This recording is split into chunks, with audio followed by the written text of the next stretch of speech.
সম্মানিত ভাইয়েরা, সম্মানিত বন্ধুগণ, আমরা দুনিয়াতে এসেছি একটা নির্দিষ্ট টাইম নিয়ে। যে কোনো সময় আমরা বিদায় নেব। কেউ একটু আগে যাবে, কেউ একটু পরে চলে যাবে, কিন্তু যাওয়া যে নিশ্চিত দুনিয়া থেকে, এতে কোনো সন্দেহ আসতে বলবে না। সন্দেহ জীবন আছে যার, মরণ আছে তার। মরতেই হবে। পালাবেন কোথায়? দিল্লি গিয়ে তো লাভ নাই, রাশিয়া গিয়ে লাভ নাই, আমেরিকা গিয়ে লাভ নাই। মরতেই হবে, মরে যেতেই হবে। এই বিশ্বাস যদি কারো যদি ষোলো আনা থাকে যে আমার আল্লাহর কাছে সকল কর্মের জবাব দিতে হবে, ওই ব্যক্তির দ্বারা কখনো জুলুম হতে পারে না। ঠিক কিনা? মানুষ ভালো হবে মানুষের ভয়ে, প্রশাসনের ভয়ে না, আল্লাহর ভয়ে। আল্লাহর ভয়ে। জাতিকে দেখাতে হবে কার ভয়? আল্লাহর ভয়। কি গেল? ও আচ্ছা, একটু কম করেন, মানুষের মনোযোগিতা একটু আঘাত হানে। দু তিনটা শট মিলিত হয়ে যায়। দুটা বাচ্চা হারানো গিয়েছে, মা কি করে? হ্যাঁ, বাচ্চা হারে মা কি করে? হ্যাঁ, ও পাওয়া গেছে। ও দুটা বাচ্চা মানে হারানো বাচ্চা স্টেজে আছে। যদি কারো বাচ্চা হয় নিয়ে যান। এই তো, তাই না? এখানে আছে, তারা জমা আছে, এখানে জমা আছে প্রমাণ সহ। সন্তান যদি আব্বা কয় তাহলে যাবে। আচ্ছা, পাওয়া গেছে তো? জি। আরেকটা আছে, তা আমি কি এগুলি করবো নাকি? আচ্ছা, আসবে ইনশাআল্লাহ, সব ফেরত পাবে। সম্মানিত ভাইয়েরা, আসুন তাহলে আমি আপনি কেউ থাকবো না। সব একদিন এই দুনিয়া থেকে ট্রান্সফার হয়ে আমরা আখিরাতে জিন্দেগিতে পদার্পণ করব। ফিরে যাব কার সামনে? আসতে বলবেন না, কার সামনে? আল্লাহর সামনে হাজির না হইয়া কেউ কি থাকতে পারবে? সব হাজির হবে। সূরা হাসর নামে একটা সূরাই আছে, আছে না? এটা সূরার নামই হলো সূরাতুল হাসর। আল্লাহ একত্রিত করবেন সবাইকে এবং বলবেন লিমানিল মুলকুল ইয়াউম, আজকের দিনের রাজত্ব কার? আসতে বলবেন না, কার? আল্লাহ রাব্বুল আলামিন বলেন তাবারাকাল্লাযী বিয়াদিহিল মুলকু ওয়া হুয়া আলা কুল্লি শাইইন কাদির। আরেক জায়গায় বলছেন মহান রব্বুল আলামিন কুলিল্লাহুম্মা মালিকাল মুলকি তুতিল মুলকা মান তাশা ওয়া তানজিউল মুলকা মিম্মান তাশা ওয়া তুইজ্জু মান তাশা ওয়া তুযিল্লু মান তাশা বিয়াদিকাল খায়রু ইন্নাকা আলা কুল্লি শাইইন কাদির। জোরে বলুন আল্লাহু আকবার। গোটা পৃথিবীর রাজত্ব আমার আল্লাহর হাতে। আল্লাহ যাকে চান তাকে সম্মান দেন, আবার যাকে চান তাকে লাঞ্ছিত করেন। সকল কল্যাণ একমাত্র কার হাতে? কার হাতে? আল্লাহর হাতে। আল্লাহ যাকে ধরেন ছাড়েন না, আর আল্লাহ যাকে ছেড়ে দেন তাকে কেউ ধরতে পারে না। সম্মানিত ভাইয়েরা, কি পাওয়ার, কি অহংকার! শুধু বলেছে রাজাকারের নাতিরা চাকরি নেবে। কথার মধ্যে অহংকার আছে না নাই? আমার দেশ শুধু এক শ্রেণীর নয়, আমার দেশে সব শ্রেণীর বসবাস থাকতে হবে। ঠিক কিনা? হিন্দু, মুসলিম, সকল জাতি, ধর্ম, বর্ণ নির্বিশেষে সবার জন্যই এই দেশ বাংলাদেশ, ঠিক কিনা? 53 বছর পরে এরকম করে অহংকার সূচক কথা জাতি মানে নাই, জাতি মেনে নেয় নাই। তাদের মুখে এই সমস্ত কথাগুলো মানায় না দেশপ্রেমে। যারা ক্ষমতাচ্যুত হওয়ার সময় দেশে ঋণ রেখেছিল 18 লক্ষ কোটি টাকা এবং নিজেরাই পাচার করেছে 11 লক্ষ কোটি টাকা। পুকুর চুরি নয়, এই যেন সাগর চুরি। সম্মানিত বন্ধুগণ, সম্মানিত ভাইরা, অনেক কথা আছে, আস্তে আস্তে করে বলছে। আমাকে সময় দিচ্ছেন তো নাকি? একটু উঠতে দেরি করে ফেলছেন আপনারা, উঠাতে একটু আগে ভাগে উঠালে খুব ভালো হতো। মাহফিলের মূল প্রাণ হচ্ছে 9টা থেকে 11টা, বড় জোর। এটা হচ্ছে যৌবন টাইম মাহফিলের। সেই যৌবনকাল পার করে আমি উঠছি বুড়া কালে, একদম শেষ সময়, যে সময় মানুষ যাবার সময় বিভিন্ন চাপ এসে জমা হয়। যাই হোক, আপনি থাকলে আমি আছি, কোনো সমস্যা নাই তো? জোরে বলি ইনশাআল্লাহ। তাহলে আমরা দুনিয়া চাই না আখিরাত চাই? একটু মন দিয়ে বলবেন, দুনিয়া চাই না আখিরাত চাই? কোনটা শ্রেষ্ঠ? কোনটা পরিপূর্ণ? কোনটা চিরস্থায়ী? কিন্তু ব্যস্ত আমরা কি নিয়া? ব্যস্ত আমরা কি নিয়া? দুনিয়া নিয়া। হায়রে, এটা হলো না, ওটা হলো না, ওটা হলো না, কত পেরেশানি।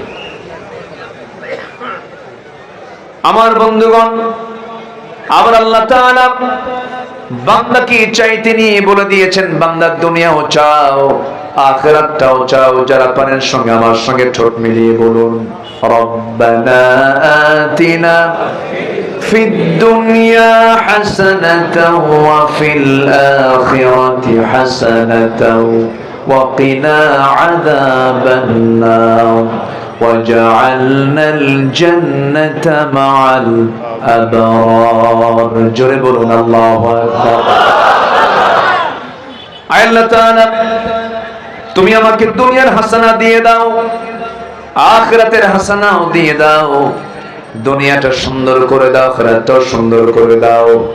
দুনিয়াতে যার জীবনটা ইবাদত দিয়ে সুন্দর হয়ে যাবে, দুনিয়ার জীবনটা যার নামাজ দিয়ে সুন্দর হবে, যাকাত দিয়ে সুন্দর হবে, আল্লাহর পথে দান দিয়ে সুন্দর হবে, রোজা দিয়ে সুন্দর হবে, পর্দা দিয়ে সুন্দর হবে, হালাল রুটি রুজি দিয়ে যার জীবনটা সুন্দর হবে, এই দুনিয়ার সুন্দর যার হয়ে যাবে, হাসানা যার হয়ে যাবে, আখিরাতও তার জন্য সুন্দর হয়ে যাবে। দুনিয়াটা সাজাবো আমরা অন ইসলাম দিয়ে না ইসলাম দিয়ে? অন ইসলাম না ইসলাম? আমার দেশে বসবাস করে ইসলামের বিরুদ্ধে কথা বলে, আর যারা ইসলামের বিরুদ্ধে কথা বলেছে তারা এই 16 বছর আমাদের তালিকা করেছে। এখন সময় এসেছে আমাদের তালিকা তৈরি করা। আমি জাহাঙ্গীরনগর ইউনিভার্সিটির সামনে দিয়ে আসতে নিয়ে মনে হলো আমার সেই ইতিহাস, ঘৃণ্য একটা ইতিহাসের কথা। মানিক সাংবাদিকদের ডাক দিয়ে প্রকাশ্যে দিবালোকে 100 নারীকে ধর্ষণ করার পর সেঞ্চুরি উদযাপন করবে সাংবাদিক সম্মেলন করে, সবাইকে জানান দিয়ে সেখানে আবার মিষ্টি বিতরণ করেছে। একটি শিক্ষাঙ্গনকে কলঙ্কিত করেছে যে মানিক, তার কোনো বিচার কিন্তু বাংলার জমিনে হয় নাই। এরকম বহু জঘন্য রেকর্ড এই জমিনে আছে না নাই? আসতে বলবেন না, আছে না নাই? আছে। আরেকজন মানিক, শামসুদ্দিন মানিক, ও বিচারপতি। কি বিচারপতি?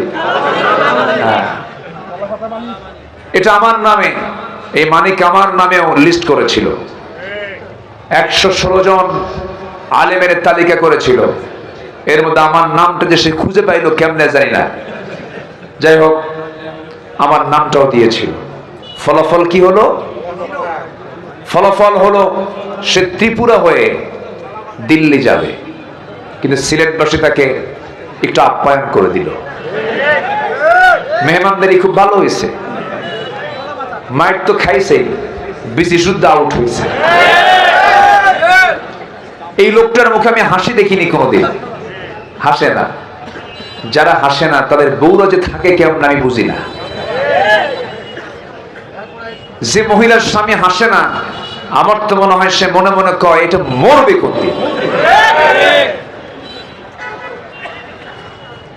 সম্মানিত ভাইয়েরা, ওরা করেছে আমাদের তালিকা, আমরা করব এখন ওদের তালিকা।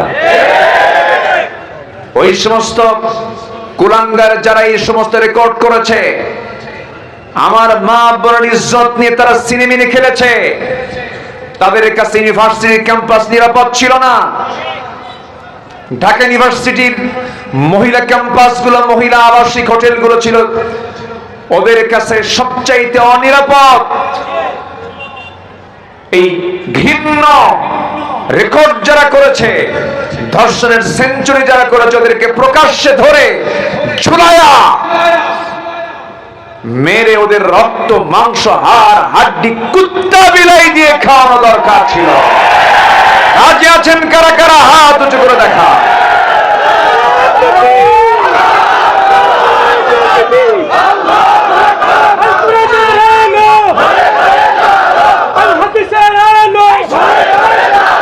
ইসলামের শত্রুরা,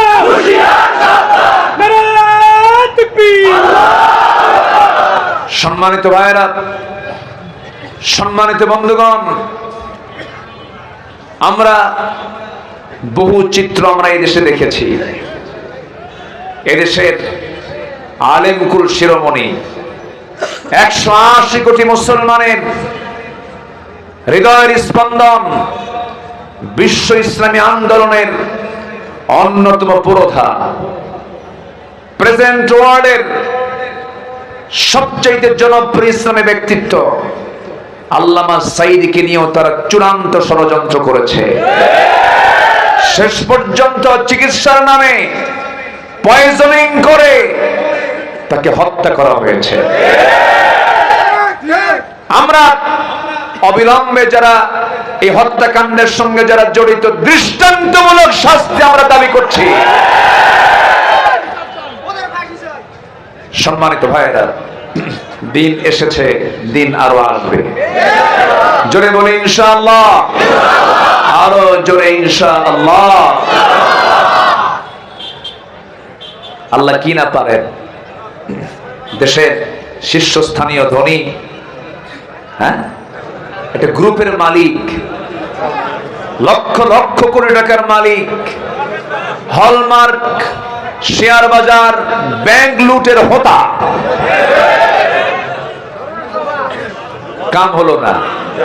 নৌকায় চড়ছিল, মাথার চুল কালো বানাইছিল, দাড়িটাও কাটছিল, ঠিক কিনা? পাজামা খুলে লুঙ্গি বানায় পড়ছিল, পাঞ্জাবি খুলে গেঞ্জি পরে তরকারি সবজি বিক্রেতা সেজেছিল, কাম হয়নি। নৌকায় চড়েছে, সাথে ছিল আরেকজন আইনমন্ত্রী, তাকে দেখে চিনে ফেলে কোস্টগার্ড বলল, স্যার চলুন। আমি একা যাবো কেন? আমি তো জামাতের সাথে আসছি। কিসের সাথে? আমি একা আসিনি, সাথে আরেকজন আছে। কই? আমরা তো দেখছি না, কেউ তোমরা চিনবে না তো। ওই যে ওটাই দরবেশ।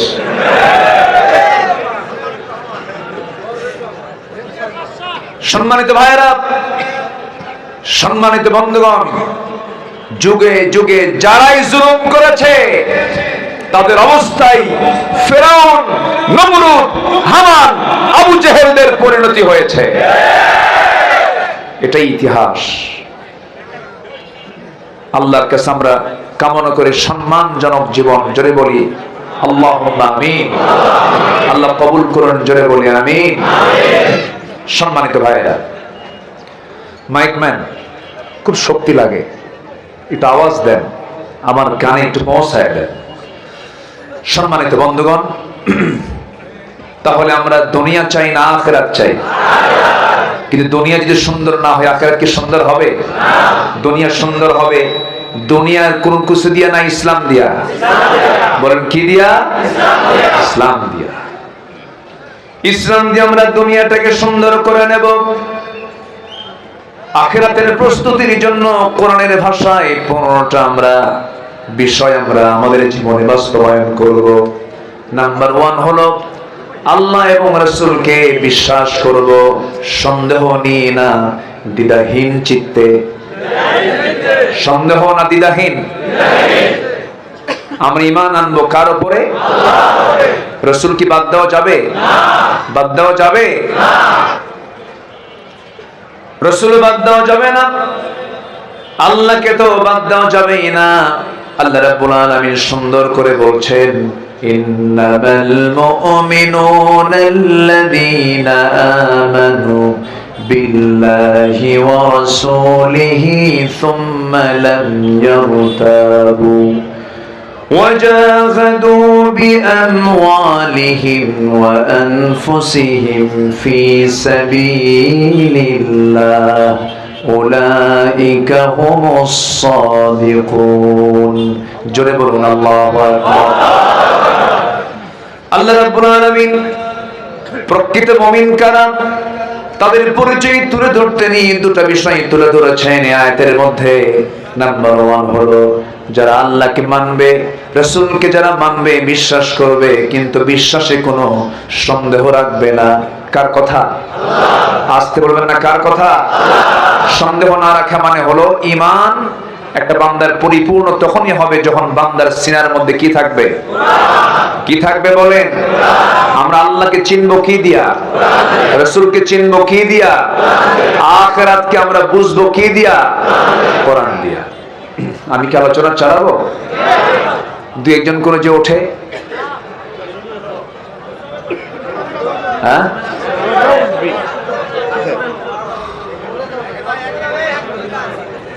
না একটু বসেন, একটু খেলাফ হয়, কত সময় কত দিকে চলে যায়।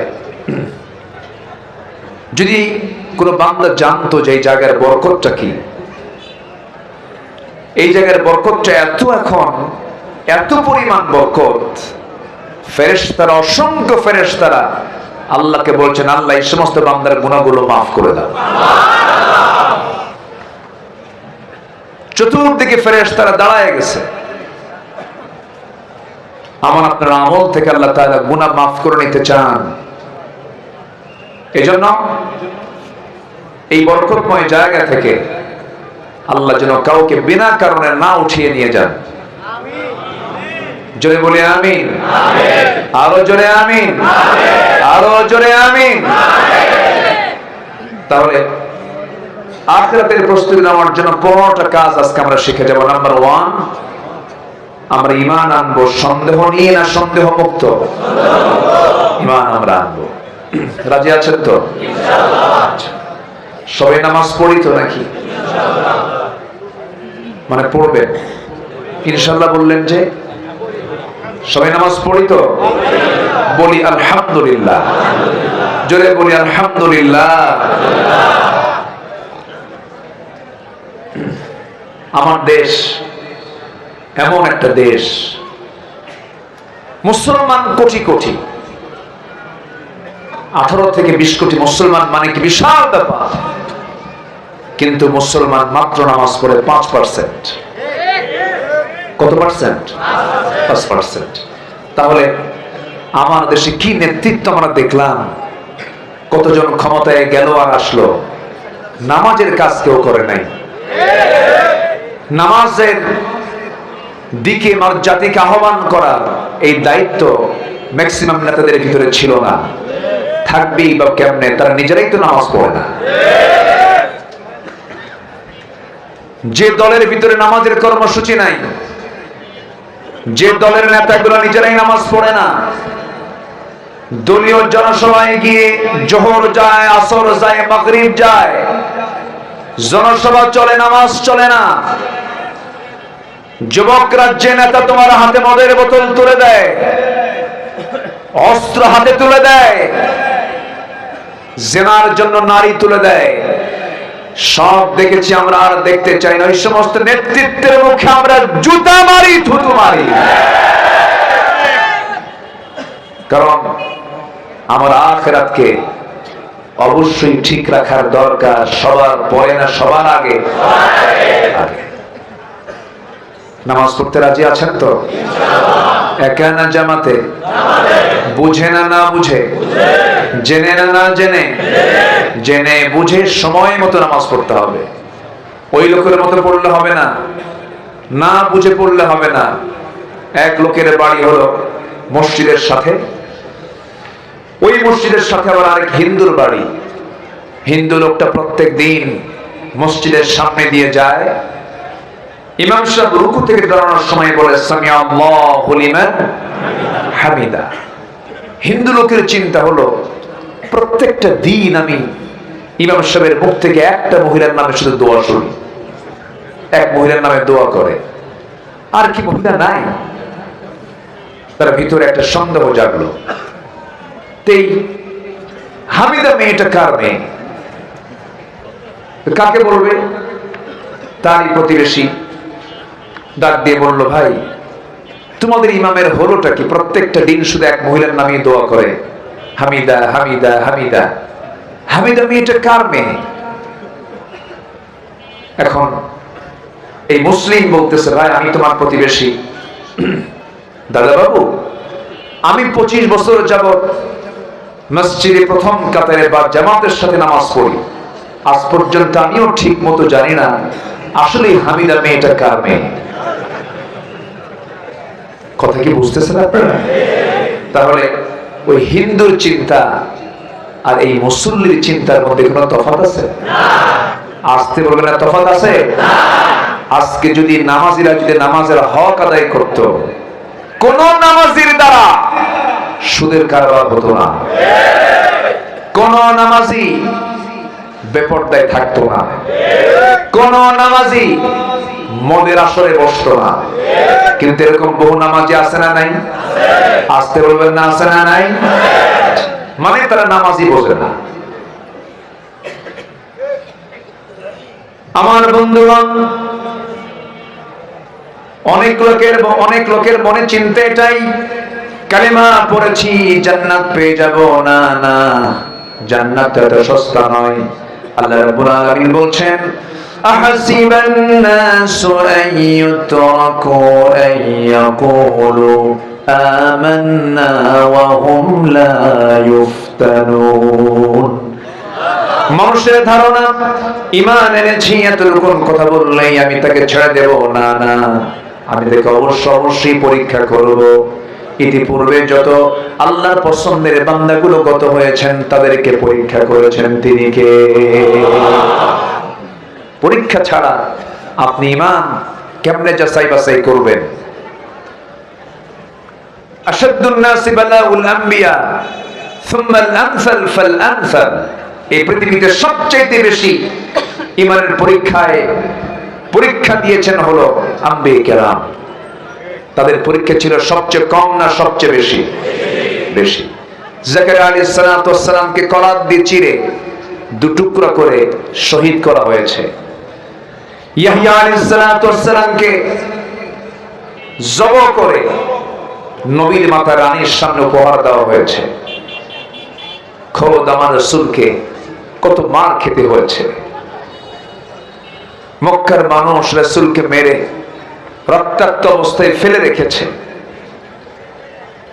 তায়েফের মানুষ রাসূলকে না চিনতে পেরে বুঝতে পেরে চোকা চোকা পাথর মেরেছে।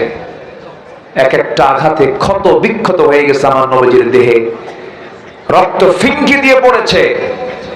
মাথা রক্তগুলো গড়ে গড়ে পায়ের তলার কাছে এসে জুতার তলার পায়ের তলার জমাট বেঁধে গেছে।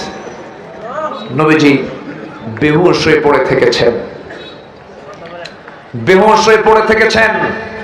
নবীর পাশে কেউ নাই, কিন্তু ছিলেন তিনি কে?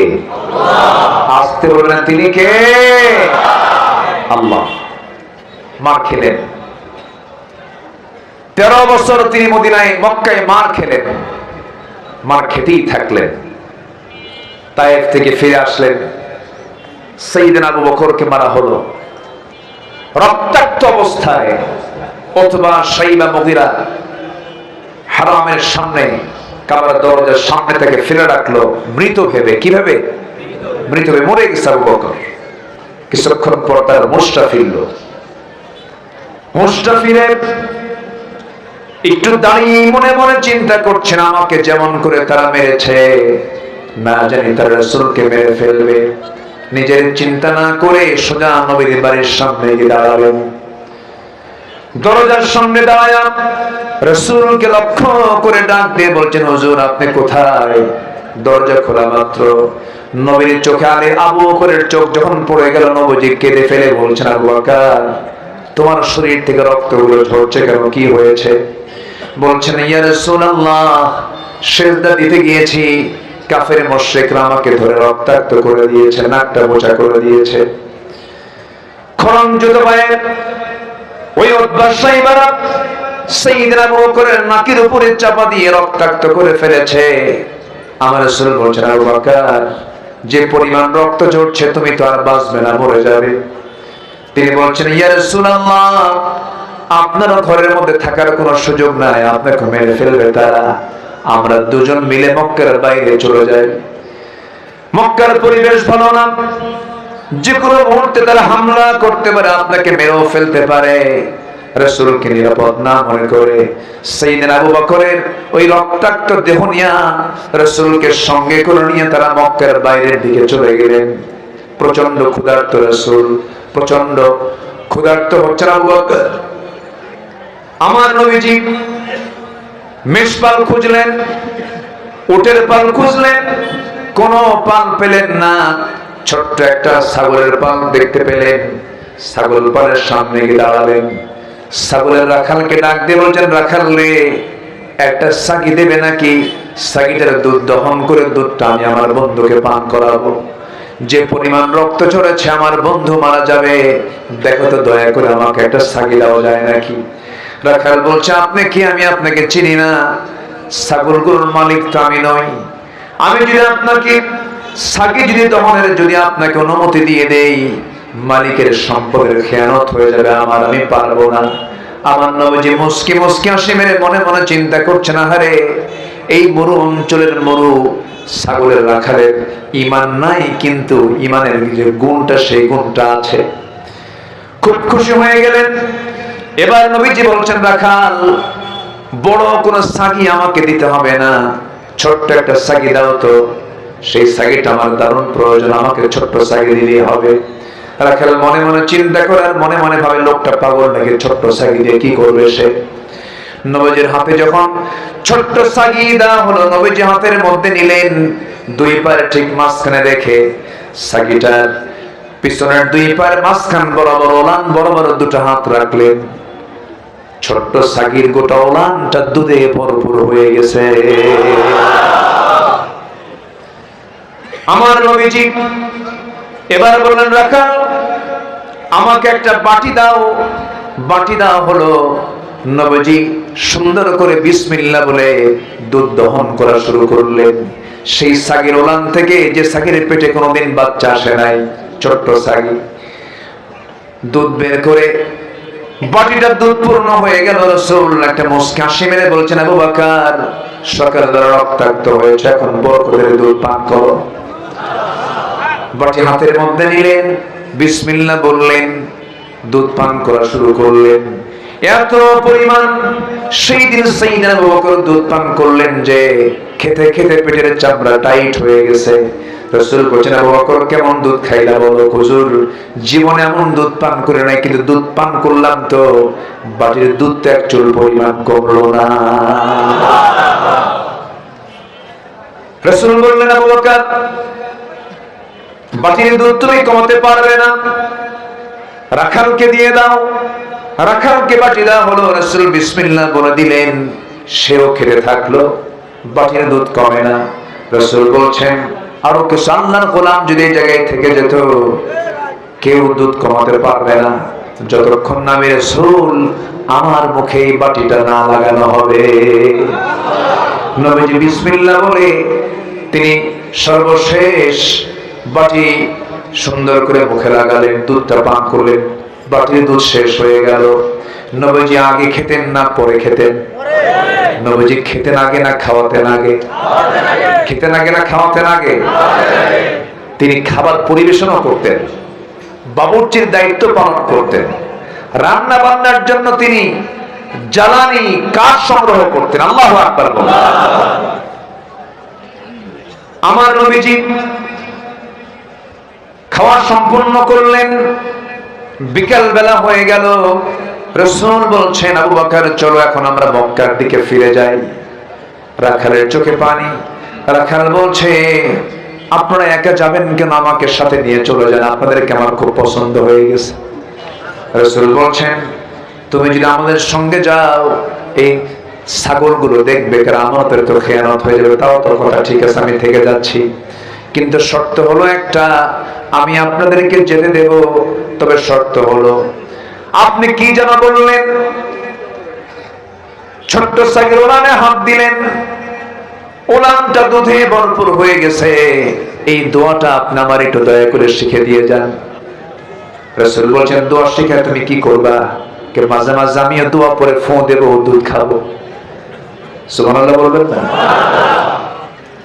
রাসূল বললেন, তোমার মুখে দোয়া তো কার্যকর হবে না, কারণ তোমার ভিতরে শিরকিয়াতের পচা দুর্গন্ধ ভিতরে রয়ে গেছে। শিরকিয়াতের পচা দুর্গন্ধ দূর করে ইমানের নূর, ইমানের আলো তোমার মধ্যে ঢুকাতে হবে। রাখাল এবার নবীর চেহারার দিকে তাকায় বলছে, আপনি কি মক্কার আব্দুল্লাহর পুত্র মুহাম্মদ বিন আব্দুল্লাহ? সুবহানাল্লাহ বলবেন না? হেদায়েতের মালিক কে? আসতে বলবেন না, হেদায়েতের মালিক কে? আল্লাহ তাআলা। আমার নবী বলছেন, কি মনে হয়? কেমন তেমনই মনে হচ্ছে, আমার তো এমনই মনে হচ্ছে আপনি আল্লাহর পয়গম্বর হবেন।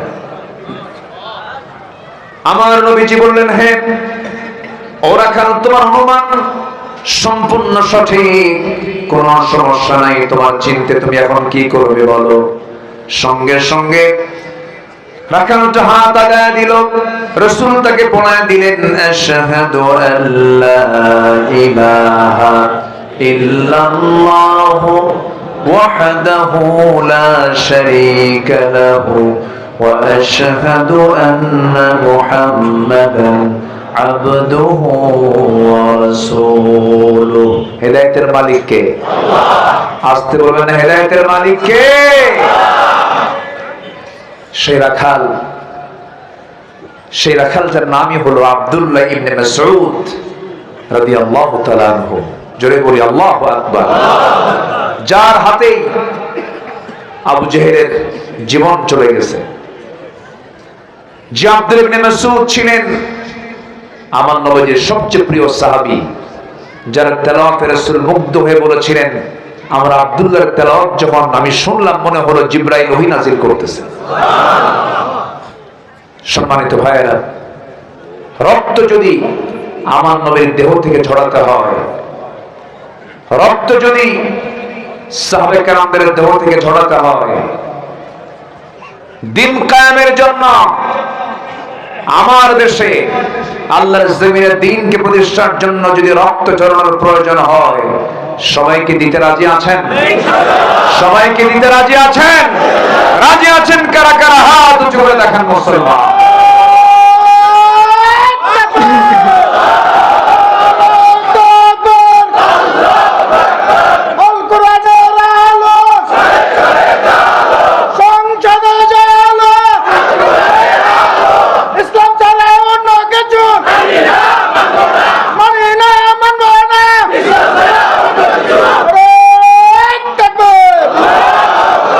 আল্লাহ কবুল করুন। জোরে বলি আমিন। আরো জোরে আমিন। বলবেন না কার উপরে? আল্লাহর উপরে। এরপর আল্লাহ বলছেন ওই আয়াতেই, ওয়াজাহাদু বিআমওয়ালিহিম ওয়া আনফুসিহিম ফি সাবিলিল্লাহ, যারা জিহাদ করবে মাল দিয়ে এবং জান দিয়ে, আল্লাহকে জান বলেছেন না মাল বলেছেন? মাল। মালের মহব্বত থাকলে জান দেওয়া যাবে না।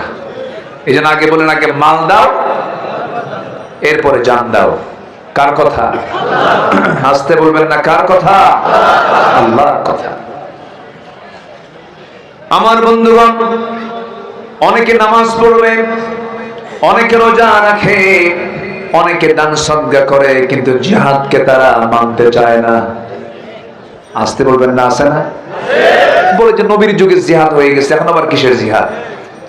আমার দেশে কার বিরুদ্ধে জিহাদ করবেন? সবই তো মুসলমান। এই জাতীয় কথা বলার কিছু লোক আছে না নাই বলেন তো? আমার দেশে বাতিলের মোকাবেলা করার জন্য বাতিল শক্তি আমার আপনার সামনে আছে না নাই? আসতে বলবেন না, আছে না নাই? লতিফ সিদ্দিকী কয়, আমি কখনো আমিন বলি না, আমার কোনো পাপই নাই। কইছে না? বলছে কিনা? বলে আমার কোনো পাপই নাই। হুজুর শুধু আমিন কয়, আমি আমিন কই না। কত বড় বেয়াকুফ হলে পড়ে এই জাতীয় কথা বলতে পারে। অথচ আমার রাসূল বলেছেন, তুবু ইলাল্লাহ ফাইন্নী আতুবু ফিল ইয়াউমি 100 মাররা। তোমরা আল্লাহর কাছে তওবা করো, আমি রাসূল সারা দিনে 100 বারেরও বেশি বার তওবা করি। আমার রাসূল তওবা করেন 100 বার, আর লতিফ সিদ্দিকীর আমি জীবনে আমিনই করি না। জুতা পেটা করা দরকার এই বেয়াদবদের। এরকম ঘাপটি মারা নাস্তিক আরো আছে না নাই? আসতে বলবেন না, আছে না নাই? সব চুপ মেরে আছে, কোন আওয়াজ নাই এখন। এটা শাহজালালের বাংলাদেশ, শাহপরানের বাংলাদেশ, শাহ মাকদুমের বাংলাদেশ, খান জাহানের বাংলাদেশ, হাজার আউলিয়ার আগমনে ধন্য যে বাংলাদেশ। কোরআন সুন্নাহ বিরোধী কোন ষড়যন্ত্র আমরা টিকতে দেব না।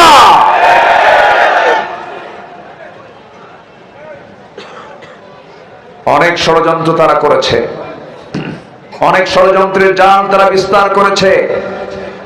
যুবকরা, তোমরা যেমন আন্দোলন করে চূড়ান্ত লেভেলে গিয়ে মাত্র 45 মিনিট সময় দিয়েছিলে, কি মনে আছে না? কয় মিনিট? তোমাদের প্রয়োজন আবার জেগে উঠতে হবে। কোন নাস্তিক চক্র যেন কোন চক্রান্ত করতে না পারে, জেগে উঠতে হবে। শহীদ আবু সাঈদ মুগ্ধ, এদের ইতিহাস এই জাতি কখনো ভুলবে না। জীবন দেওয়া সস্তা না। আবার ফতুয়া দেয়, এরা কি শহীদ? দেখছেন ফতুয়া দেয় না? এরা কি শহীদ? তুমি কি? জীবন দেওয়া দারুণ কঠিন ব্যাপার। যত রক্ত লাগে দেব, প্রয়োজনে লোক পাঠাবো, আমি যাব না। আছে কি না? আসতে বলবেন না, আছে না নাই? কিন্তু আবু সাঈদ কিতাব বলেছে, শহীদ মুগ্ধ কিতাব বলেছে, তারা কি হিন্দু? তারা কি অন্য ধর্মের? অমুসলিম? নামাজি, ভালো, মুখে দাঁড়িয়ে আছে, পরহেজগার। আমি খোঁজ নিয়েছি, আমি বাড়ি গিয়েছি, আবু সাঈদের বাপ মার সঙ্গে কথা বলেছি। সম্মানিত ভাইয়েরা, যদি কেউ এই আজকের শুক্রবারে যদি কেউ মারা যায়, সে শহীদ। যদি ঈমান থাকে, আগুনে পুড়ে মারা গেলে শহীদ, বিদ্যুৎ স্পৃষ্ট হয়ে মারা গেলে শহীদ, পানিতে ডুবে মারা গেলে শহীদ। তাহলে একজন ব্যক্তি জুলুম থেকে বাঁচার জন্য, জাতিকে রক্ষা করার জন্য প্রাণ দিচ্ছে, তার মৃত্যু নিয়ে যারা বিতর্ক সৃষ্টি করে, ওরাই হলো মুনাফিক। ঠিক কিনা? ওরা মুনাফিক। ফতোয়া দেয় কিয়ামত পর্যন্ত হরতাল হারাম। দেখছেন, হঠাৎ করে বললো, ওর কাছে যে কেউ নাজিল করছে আল্লাহ জানে। বললো কিয়ামত পর্যন্ত হরতাল হারাম। তাহলে বলেন তো, এই যে আন্দোলনগুলো কইরা এই যে একটা পরিবর্তন আসলো, এখানে কি হরতাল লাগে নাই? অবরোধ লাগে নাই? আচ্ছা, না করলে কি অবস্থা হতো? যে ফতুয়া দিল হারাম, ও এখন কই যাবে? এখন তো আরাম পাচ্ছে। আমার দেশে কিছু ফতুয়াবাজ আছে, কিছু ফতুয়া সন্ত্রাসী আছে, ওরা শুধু হারাম খোঁজে, এটা হারাম, ওটা হারাম, ওটা হারাম। ওদের কিতাবের নামই আছে একটা কিতাবুল হারাম। আছে না নাই? আল্লাহ তুমি মুনাফিকদের চক্রান্ত থেকে জাতিকে হেফাজত করো, জোরে বলি আমিন। 16 বছর আমার দেশের বহু আলেম ওলামা আছে, বহু টুপি দাড়িওয়ালা আছে, 16 বছর তাদের গায়ে একটা আঁচড়ও লাগে নাই, একটা মামলা নাই তাদের বিরুদ্ধে। 16 বছর তারা দালালি করেছে, যখন পরিবেশ ফিরে পেয়েছে চোরের মায়ের বড় গলা। আমরা বুঝি সব, মুনাফিকি বাদ দিয়ে লাইনে আসেন, মুনাফিকি বাদ দিয়ে তওবা করে ফিরে আসেন, গণজাগরণ মঞ্চে গিয়ে বলবেন আমি আমার জীবনের শ্রেষ্ঠ আমল করতে পারলাম। আপনি আলেম নামের কলঙ্ক, আপনার তওবা করা উচিত। কষ্ট পাচ্ছেন? শেষ করে দিলাম, একটু জিকির করি লা ইলাহা ইল্লাল্লাহ,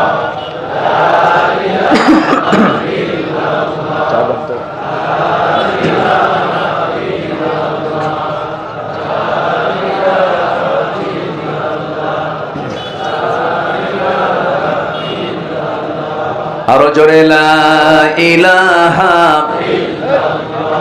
একসঙ্গে দোয়া করতে হবে তো, বসুন জিকির করি লা ইলাহা ইল্লাল্লাহ সুবহানাল্লাহ ওয়ালহামদুলিল্লাহ লা ইলাহা ইল্লাল্লাহ।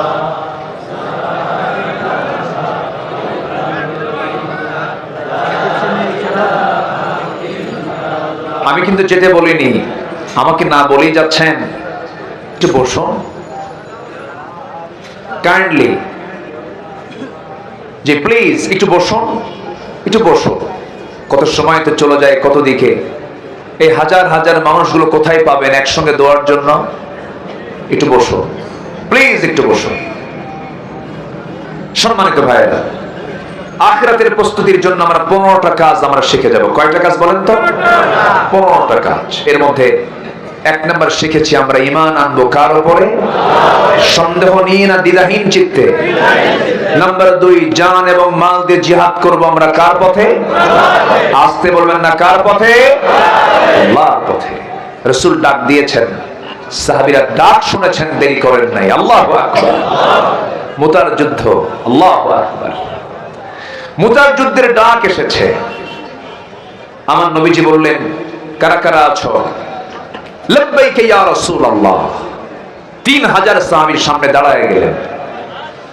আমার নবীজি বললেন, যায়েদ একটু আমার কাছে আসো। কাছে দাঁড় করায় দিলেন। জাফর আমার চাচাতো ভাই, আমার কাছে আসো। দাঁড় করায় দিলেন। আব্দুল্লাহ বিন রাওহা কোথায়? দাঁড় করায় দিলেন। মোট কয়জন হলো? বলেন কয়জন হলো? 3 জন। এই 3 জনকে দাঁড় করায় দিয়া আমার নবীজি সাহাবে কেরামকে লক্ষ্য করে বললেন, সাহাবীরা, আমি 1 নাম্বার যায়েদকে সেনাপতি বানালাম, 2 নাম্বার জাফরকে বানায় দিলাম, 3 নাম্বার আব্দুল্লাহ বিন রাওহাকে বানায় দিলাম। এই 3 জনের ভেতরে যদি 3 জনই দুনিয়া থেকে বিদায় নিয়ে নেয়, তোমাদের মধ্যে তোমরা একজন সেনাপতি নিযুক্ত করে নিবা। এই 3 সেনাপতির চেহারায় চরম হাসির চিত্র দেখতে পাচ্ছিল সাহাবে কেরাম, কিন্তু মুনাফিকরা মুনাফিকি করার জন্য পিছন দিক থেকে তাদেরকে সে ডাকলো, ডেকে বলছে, যায়েদ, জাফর, আব্দুল্লাহ যুদ্ধে যেও না, 3 জনই মারা যাবে, কিন্তু সেনাপতি হয় একজন, কিন্তু এই যুদ্ধে সেনাপতি 3 জন, তোমরা 3 জনই মরে যাবে। এই 3 জন ব্যক্তি বলছে, মুনাফিকের বাচ্চারা, যতই ষড়যন্ত্র করো না কেন, আমরা তিনজন যুদ্ধে যেতেছি বাঁচার জন্য নয়, শহীদ হওয়ার জন্য। আমার নবীজি বলে ফেললেন, আব্দুল্লাহ, জাফর, যায়েদ, তিনজন তোমরা পরিবারের কাছ থেকে বিদায় নিয়ে আসো। যায়েদ বলছেন, ইয়া রাসূলুল্লাহ, আমি কোথায় যাব? আর আমার যাওয়ার জায়গা না, আমি এখান থেকে যুদ্ধে রওনা দিয়ে দেব। যায়েদ বিন হারিস যুদ্ধের ময়দানে রওনা দিয়ে দিলেন। জাফর বিন আবু তালিব বলছেন, ইয়া রাসূলুল্লাহ, আপনি যখন বলে ফেললেন পরিবারের কাছ থেকে বিদায় নিয়ে আসি, পরিবারের কাছে চলে গেলেন। সিরাত গ্রন্থে এসেছে, ঘরের মধ্যে ঢুকলেন, সন্তান দুইটা নাবালক, দুই উরুতে রাখলেন, চুম্বন করলেন, আদর করলেন, স্নেহ দিলেন। সামনে স্ত্রীকে ডাক দিয়ে বলেন, স্ত্রী আমার সামনে আসো, সামনে বসায়া দিলেন। স্ত্রী হাত ধরে বলছেন, স্ত্রী আমার জন্য দোয়া করো, আমি মুতার যুদ্ধে যেতেছি, সেনাপতি নিযুক্ত হয়েছি, আমার জন্য দোয়া করো, আমি যেন শহীদের দরজা পেয়ে আমি যেন দুনিয়া থেকে বিদায় হতে পারি। আমার জন্য দোয়া করো, আমি যেন শহীদ হয়ে যাই। এই জন্মে তোমার সঙ্গে আর দেখা হবে না, আশা রাখি তোমার সঙ্গে জান্নাতের সিঁড়িতে আমার দেখা হয়ে যাবে। স্ত্রীর চোখে পানি দেখে জাফর বলছেন, স্ত্রী চোখে পানি কেন? তিনি বলছেন, আমার স্বামী যুদ্ধে যাবেন, আমি কেন আপনাকে বাধা দেব? আপনি যুদ্ধে যান, কিন্তু আপনি শহীদ হয়ে যান, আমি এটা কামনা করব না, এমন দোয়া আমি করব না। কারণ এই যে সন্তান দুইটা দেখতেছেন, সন্তান দুইটা নাবালক, আপনি যদি শহীদ হয়ে যান, সন্তানগুলো তো দুটো এতিম হয়ে যাবে। এই সন্তানগুলোর দিকে তাকায় আমি আপনার জন্য দোয়া করি, আল্লাহ আপনাকে গাজী করে যুদ্ধের ময়দান থেকে ফিরে আনুন। আমার নবীজি সঙ্গে সঙ্গে স্ত্রীটার হাতটা টান মেরে ধরলেন। কোমরে ছিল তরবারি, কোষবদ্ধ তরবারি, কোষমুক্ত করে তরবারির উল্টা দিক দিয়ে স্ত্রীর হাতে আঘাত করলেন। আঘাত করে বললেন, আমার স্ত্রী, তরবারি দিয়ে তোমার হাতে আঘাত করলাম, হাত কাটছে নাকি? না কাটে নাই। কেন কাটলো না? উল্টা দিকে মেরেছেন। এবার তিনি বলছেন, আমার স্ত্রী, আমার জন্য এতক্ষণ ধরে যে দোয়াটা করেছো সম্পূর্ণ উল্টা দোয়া, আমি নিশ্চিত আমি শহীদ হয়ে যাব। আমার আগে একজন সেনাপতি, পরে একজন সেনাপতি, আমি নিশ্চিত আমি শহীদ হয়ে যাব। নাকের মধ্যে জান্নাতের গন্ধ পাচ্ছি আমার স্ত্রী। এই কথা বলে ঘর থেকে একটা জোরে দৌড় মারলেন। পিছন দিক থেকে সন্তানগুলো কাটা কবুতরের মতো ছটফট করতে করতে আব্বা আব্বা বলে ডাকতে ডাকতে পিছিয়ে পিছিয়ে যাচ্ছে। ইতিহাসে লিখেছে, একটা বারের জন্য জাফর সন্তানদের দিকে ফিরে তাকান নাই। যুদ্ধে চলে গেছেন জাফর। আব্দুল্লাহ বিন রাওহা সবে মাত্র দুপুরবেলা বিয়ে করেছেন, বিকেলবেলা যুদ্ধের ডাক এসেছে। জাফর বিন আবু তালিব যুদ্ধে ঝাঁপিয়ে পড়লেন। আব্দুল্লাহ পরিবারের কাছ থেকে বিদায় নেওয়ার জন্য আসলেন। স্ত্রীর ঘরে প্রবেশ করলেন না। যে ঘরে স্ত্রী বসা আছে, রাতের বেলা বাসর ঘর হবে, সেই ঘরের সামনে গিয়ে দরজার পিছন দিকের শিকলটা লাগায় দিলেন। লাগায় দিয়ে বউকে ডাকতে বলছে, বউ রে, দরজার উল্টা দিকে দাঁড়াও, এই দরজা খুলবে না, কারণ পিছন দিকে শিকলটা লাগায় দিয়েছি। ভিতরে যাব না আমি, মোহাব্বত পয়দা হবে, প্রেম নিবেদন হয়ে যাবে, দেরি হবে যুদ্ধের ময়দানে যেতে। আমার জন্য দোয়া করো, আমি যেন শহীদ হয়ে আল্লাহর জান্নাতে যেতে পারি। বউটা বলে, স্বামী আমার, এমন স্বামী গ্রহণ করলাম যে স্বামীকে আমি সচক্ষে দেখতে পারলাম না একবারও। দয়া করে একটু ভিতরে আসুন, একটাবার যেন চিনতে পারি। কেন? হাসরের ময়দানে অসংখ্য লোকের মাঝখান দিয়ে যেন আমি আপনাকে স্বামী হিসেবে শনাক্ত করতে পারি, এই জন্য আমি আপনাকে একটাবারের জন্য দেখতে চাই। আব্দুল্লাহ বলছেন, আমার স্ত্রী, আমি দুনিয়া থেকে বিদায় হয়ে যাব, তুমিও দুনিয়া থেকে বিদায় হয়ে যাবে। যদি আমার জীবনে তুমি আমার একমাত্র স্ত্রী থেকে যাও, তোমার জীবন আমি যদি একমাত্র স্বামী থেকে যাই, আমার আপনার পরিচয় করে দেওয়ার দায়িত্ব আমার আল্লাহ নিজে নিয়ে নিবে। ওই যে বিদায় নিলেন, বউটার সঙ্গে দেখাও করলেন না, যুদ্ধে ঝাঁপিয়ে পড়লেন। এক নম্বর সেনাপতি শহীদ হলেন, দুই নম্বর সেনাপতি শহীদ হলেন, তিন নম্বর সেনাপতি শহীদ হয়ে গেছেন। কাফেররা তার ডান হাতে মেরে দিয়েছে আঘাত, কালিমার ঝান্ডা বাম হাতে নিয়েছেন, বাম হাতে আঘাত করেছে, দুই হাতের কর্তৃত অংশ দিয়া কোন মতো কালিমার ঝান্ডা মুখের মধ্যে তুলে নিয়েছেন।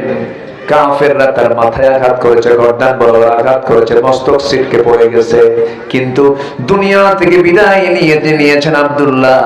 কালিমার ঝান্ডা জমিনে ফেলতে দেন নাই, উঁচু করে ধরে আছেন কামড় মেরে। পরবর্তী সেনাপতি, 4 নম্বর সেনাপতি খালিদ সাইফুল্লাহ খালিদ বিন ওয়ালিদ রাদিয়াল্লাহু তাআলা দূর থেকে লক্ষ্য করছেন কালিমার ঝান্ডা কে যেন ধরে আছে। দৌড় মেরে কাছে গিয়ে দেখেন কালিমার ঝান্ডা কেউ ধরে নাই, কিন্তু আব্দুল্লাহ কামড় মেরে কালিমার ঝান্ডা আকাশমুখী ধরে আছে। আল্লাহু আকবার। সামনে গেলেন, কালিমার ঝান্ডা হাতের মধ্যে নেন, এমন শব্দ করে কামড় মেরে ধরে আছেন, মাথা সহ চলে আসে, কানের মধ্যে মুখ ঢুকায় বলছেন, ভাই আব্দুল্লাহ, আমি খালিদ বিন ওয়ালিদ, আমি 4th নম্বর সেনাপতি, আমি কালিমার ঝান্ডা হাতের মধ্যে নিতে এসেছি। মুখটা ফাঁকা হয়ে গেছে, কালিমার ঝান্ডা হাতের মধ্যে নিলেন। 3000 সৈন্য নিয়ে 1 লক্ষ সৈন্যের মোকাবেলা করতে গিয়া খালিদ বিন ওয়ালিদ প্রথমে কৌশল করলেন। 3000 সৈন্য নিয়ে এত জোরে ঘোড়া দাবড়ায় দিলেন বালুর ময়দান, গোটা বালুর ময়দান বালু দিয়ে চতুর্দিকে অন্ধকার হয়ে গেছে। খুরের আঘাতে যুদ্ধ শুরু হয়ে গেছে। সেই যুদ্ধে খালিদ বিন ওয়ালিদ তিনি একাই, একটা নয়, দুইটা নয়, 8টা তরবারি ভেঙে চুরমার করেছে। যুদ্ধে বিজয়ে চলে এলো খালিদ বিন ওয়ালিদ। কালিমার ঝান্ডা বিজয়ী এসে মদিনার দিকে রওনা করলেন। নবীর সামনে দাঁড়িয়ে গেছেন, নবী আমার কান্দেন, কলিজার টুকরা যায়েদ নাই।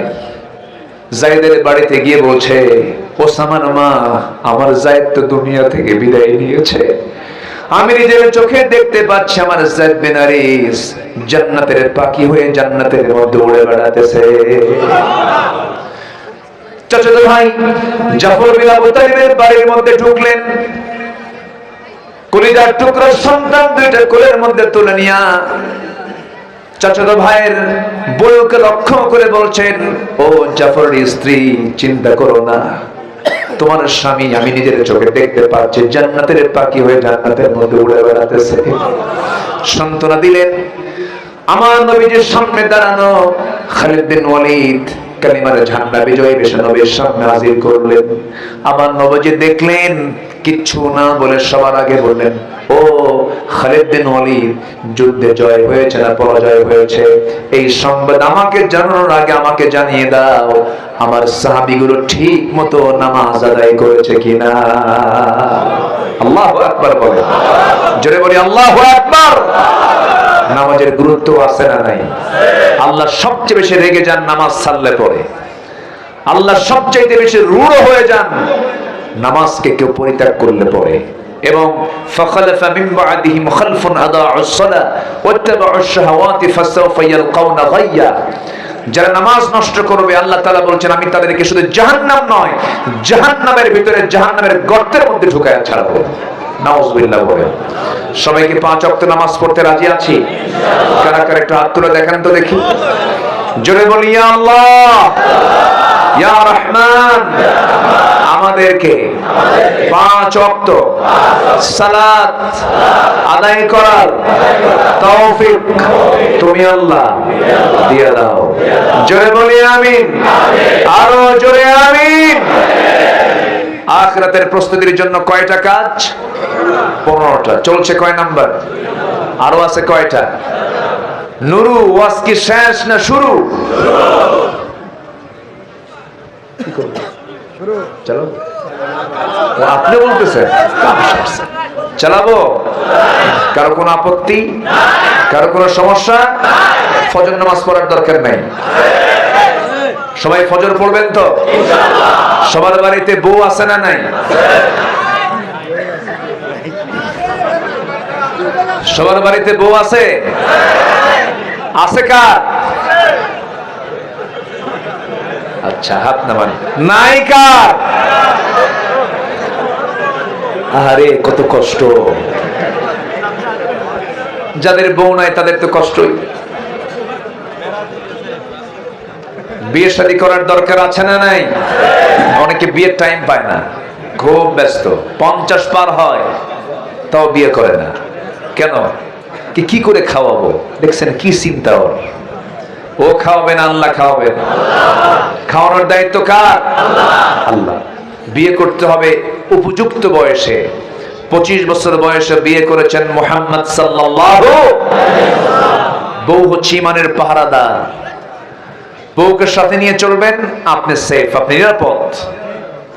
আপনি হয়তো কোন ইজি বাইকে চড়েছেন, আপনার সামনের সিটে কোন একটা পরনারী বসেছে, আপনার পাশে আপনার বউ, আপনি হঠাৎ করে আপনার নজর যদি সেই পরনারীর দিকে একবার পরে 29 সেকেন্ড আপনি দেখছেন আপনি, আর এটা যদি রিমার্ক করে রাখে আপনার বউ, খবর আছে, সারাদিন কিচ্ছু করবে না। সন্ধ্যার পর যখন বাড়িতে ফিরবেন, যখন বলবেন কি কি করবেন, নাম ধরেই তো ডাকতে হয়, কি বৃষ্টি, ঝর্ণা, এটা ডাক দিলেন, থৌ তোমার ঝর্ণা, ছায়া থাকো আরেক দিকে। এই জন্য বউকে সাথে নিয়ে চলেছেন মুহাম্মদ সাল্লাল্লাহু আলাইহি ওয়াসাল্লাম। আমার নবীর প্রিয় সাথী ছিলেন বউ, প্রিয় সাথী কে? স্ত্রী ছিলেন। উহুদে আম্মা জান আয়েশা। হজের সফর তিনি রাসূল জীবনে করেছেন কয়বার? একবার। রাসূল জীবনে হজ করেছেন কয়বার? সে একবারের সফরে রাসূল স্ত্রী ছাড়া না স্ত্রী সহ সহ। আম্মা জান আয়েশা বলেন, যখন তিনি ইহরামের কাপড় বাঁধবেন, আমার সঙ্গে তিনি সহবাস করলেন, ফরজ গোসল সম্পূর্ণ করলেন, এরপর ইহরামের কাপড় তিনি বাঁধলেন। তাহলে সেই স্ত্রী ঈমানের পাহারাদার, বিয়ে শাদী দরকার নাই? বুড়া চাচাও কয়া আছে, বিয়ে কি আবার করবেন নাকি? যারা বিয়ে করেনি তারা করবে। এখন আমি যদি এখন সবাইকে রাজি করা ছেড়ে দিই, তাহলে বাড়িতে বাড়িতে গৃহযুদ্ধ শুরু হয়ে যাবে। হ্যাঁ, মাহফিল অনেক মা বোন আসছেন, বলি আলহামদুলিল্লাহ। আল্লাহ তুমি মা বোনদেরকে কবুল করো। মাহফিল আজকে মা বোনও বেশি, অনেক মা বোন আজকের মাহফিল এসেছেন। সব জায়গায় আমি লক্ষ্য করছি এখন মাহফিল অনেক মা বোন আসে, মাহফিলও বেশি, মার্কেটও বেশি। মার্কেটও প্রচুর মহিলা স্বামীকে ধমক মেরে কয়, তুমি কি মার্কেট বুঝো কিছু? দাম টাম বেশি দিয়ে আসো, কিচ্ছু বোঝো না, তাও এক ধমক দিয়া ও নিজেই চলে যায়। ভ্যানিটি একখান ব্যাগ ঘাড়ে নিয়া, কাঁধে নিয়া, সাইড ব্যাগ নিয়ে, হাই হিল পরে, মাথার চুলটা খুলে, ওর না তো দরকার নাই, সমান অধিকার, 3 পিস বাদ 2 পিস পইরা চলে গেল মার্কেটে ঢং ঢং করে। বাচ্চা একটা 1.5 বছর স্বামীর করে দিয়া কয়, তুমি এটা করে নাও, তুমি দুধ খাও। স্বামীও তো বিকুপ কিছু আছে, আছে না নাই বলেন তো? চলে গেছে মার্কেটে, ঢং ঢং করে গিয়ে ঠ্যাঙের উপরে ঠ্যাং তুলে দিয়া দোকানদারকে লক্ষ্য করে বলে, ভাইয়া একটা শাড়ি দেখানো যাবে কি? দোকানদারও কম না, শাড়ি একখান বের করে নিজের গায়ে লটকা দিয়ে বলে, আপা এই শাড়ি কিন্তু আপনাকে দারুণ মানাবে। ওটা আরেক বদমাইশ। বলেন এই চিত্র সমাজে আছে না নাই? এগুলো বেহায়াপনা, এগুলো নোংরামি। আল্লাহ তাআলা পর্দা করতে বলেছেন আগে নারীকে না পুরুষকে? খালি মহিলার দায়িত্ব দিবেন না? আল্লাহ পর্দা করার দায়িত্ব দিয়েছেন আগে নারীকে না পুরুষকে? ইয়াগুদ্দু মিন আবসারিহিম ওয়া ইয়াহফাযু ফুরুজাহুম। আগে পুরুষ, এরপরে নারীর কথা আল্লাহ পাক বলেছেন। আপনার পর্দা নাই? আস্তে কয়, আপনার পর্দা আছে না নাই? কোন নারীর সামনে চোখে পড়েছে, প্রথমবার হঠাৎ দেখছি, আর তাকাবো না, আল্লাহ মুজাহিদের সওয়াব দিয়ে দিলেন। মোবাইল স্ক্রিন টানতে টানতে হঠাৎ করে, এখন তো দুনিয়া তো উলঙ্গ, আমেরিকা ইউরোপের সংস্কৃতি হচ্ছে উলঙ্গ হওয়া। আপনি যখন দেখছেন হঠাৎ করে চোখে পড়ে গেছে, আর তাকালেন না, মুজাহিদের সওয়াব। আল্লাহু আকবার, তাকাবেন না। অনেকদিন আগে এক মাহফিলে বললাম, হঠাৎ করে একবার নজর যদি পড়ে যায়, আল্লাহ পাক মাফ করে দেন। এক যুবক দাঁড়ায় বলে, হুজুর এক নজরে যদি 1 ঘন্টা তাকাই? যেরকম নাউজুবিল্লাহ। তোমার নিয়ত কি এটা জানেন কে? তোমার নিয়ত জানেন কে? সব কিছু তার নিয়তের উপরে ডিপেন্ড করবে। ইন্নামাল আ'মালু বিন্নিয়াত। আসো, আরো 13টা পয়েন্ট আমি আক্ষরিক ভাবে, ব্যাখ্যামূলক হবে না, শাব্দিক ভাবে বলি, আজকের মাহফিল আমি ইতি টানবো, কারণ আগামীকালকেও মাহফিল আছে, সেই দিকে লক্ষ্য রেখে। এখানেই তো জি। আল্লাহ পাক তুমি সবাইকে আসার তৌফিক দাও, জোরে বলি আমিন, আরো জোরে আমিন। জি, নাম্বার 3 হচ্ছে আখিরাতের প্রস্তুতির 3 নাম্বার কাজ হলো তাকওয়া অর্জন করা। কি অর্জন করা বলেন তো? কোন বাঁশঝাড় চিনেন তো? কোন বাঁশঝাড়ে যদি কেউ চোখ বন্ধ করে একটা দৌড় মারে, ওর কি চামড়া থাকবে? ওর কি চোখ থাকবে? ওর কি হাত পা ঠিক থাকবে? ক্ষত বিক্ষত হয়ে যাবে, রক্তাক্ত হয়ে যাবে। একটা বাঁশঝাড় পার হতে নিয়ে যেমন তাকে তার দুটো হাত দিয়ে ডালপালাগুলো সরিয়ে সরিয়ে আস্তে আস্তে যেতে হয়, এই জীবনের চরাচরে সুদ, ঘুষ, জেনা, ব্যভিচার, হারাম সকল কিছু আপনার সামনে এসে গিজগিজ করবে। এগুলোকে আপনি হাত দিয়ে সরায়া দিয়ে সমস্ত হারামকে বর্জন করে হালাল জীবন গ্রহণ করেছেন, এটার নাম হলো তাকওয়া। এটার নাম কি? তাকওয়া। নাম্বার 3, ন্যায় বিচার প্রতিষ্ঠা করা। 16 বছর আমরা দেখেছি ন্যায় বিচার না অন্যায় বিচার? ন্যায় বিচার না অন্যায় বিচার? অন্যায়, অবিচার আমরা দেখেছি। নাম্বার 5 হলো দিনের সঠিক ইলম অর্জন করা। ইলম তাহসিল না করলে পরে আপনার ঈমানটা যে কোনো মুহূর্তে শয়তান ছো মেরে নিয়ে যাবে।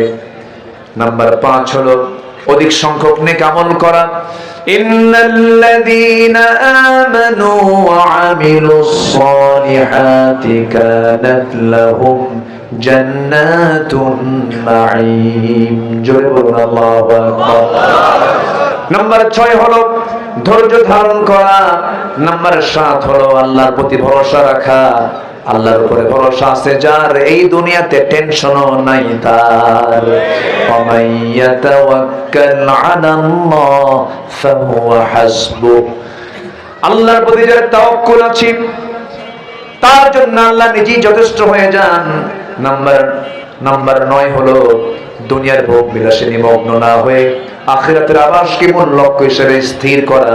ওয়ামা হাযিহিল হায়াতুদ দুনিয়া ইল্লা লাইবুন ওয়া লাহওয়া ইল্লা লাহবু ওয়া লাইব ওয়া ইন্নাদ দারাল আখিরাতা লাহিয়াল হায়াওয়ান লাউ কানু ইয়ালামুন। জোরে বলুন আল্লাহু আকবার। নাম্বার 10 হলো নিজে এবং পরিবারকে জাহান্নাম থেকে বাঁচানোর চেষ্টা করা। কু আনফুসাকুম ওয়া আহলিকুম নার। জোরে বলুন আল্লাহু আকবার। নাম্বার 11 হলো তওবা করা। কি করা? জোরে বলেন, আরো জোরে। কার কাছে তওবা করব? আল্লাহর কাছে আমরা তওবা করব। গুনাহ হবে আমার, তওবা করে মাফ করে দিবেন কে? আল্লাহ তাআলা। তওবা গুরুত্বপূর্ণ বিষয়। সব সময়ের জন্য তওবার দোয়াটা আমরা পড়ব, ফিরে আসব। অজ্ঞতাবশত বিজাহালাতিন, কোন অজ্ঞতাবশত ভুল হয়ে গেলে সে যদি মাফ চায় আল্লাহ তাকে মাফ করে দেন। আল্লাহু আকবার। নাম্বার 12 হলো আল্লাহর পথে ব্যয় করা। কার পথে ব্যয় করা? ব্যয় করলে আল্লাহ বাড়ায় দেন ডাবল ডাবল। কামাসালি হাববাতিন আনবাতাত সাবআ সানাবিলা ফি কুল্লি সুমবুলাতিন মিআতি হাব্বা। আল্লাহু আকবার। নাম্বার 13 হলো শিরকের অন্তর্ভুক্ত সকল পাপ থেকে নিজেকে বাঁচিয়ে রাখা। কারণ শিরক আছে যার, জান্নাত।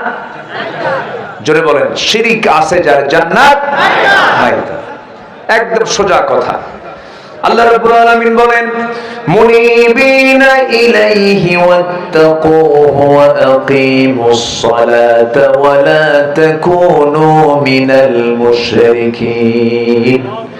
নাম্বার 14 হলো আল্লাহ প্রদত্ত একমাত্র সঠিক পথের অনুসরণ করা। ওয়া ইন্না হাযা সিরাতি মুস্তাকিমা। জোরে বলুন আল্লাহু আকবার। আমাদের পথের নাম হলো সিরাতুল মুস্তাকিম। এর বাইরে অন্য কোন দল করা যাবে না। দল করব অন ইসলাম না ইসলাম? অন ইসলাম না ইসলাম? ইসলাম ছাড়া যে নেতা আসবে একদম মুখের উপরে জবাব দিয়ে দিবেন, তুই মুসলমান হতে পারিস না। বাস, সর্বশেষ হলো জীবনের সকল জায়গায় আনুগত্য হবে দুজনের, আল্লাহ এবং তার রাসূলের। সালাত কায়েম এবং যাকাত প্রতিষ্ঠার সংগ্রাম করতে হবে। সবাইকে রাজি আছেন? আল্লাহ তাআলা আখিরাতের প্রস্তুতিমূলক এই 15টি কাজের আঞ্জাম দেওয়ার তৌফিক সবাইকে দান করুন।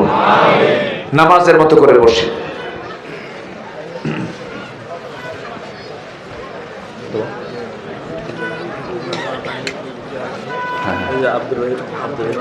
আচ্ছা আচ্ছা ঠিক আছে, বলে দিচ্ছি।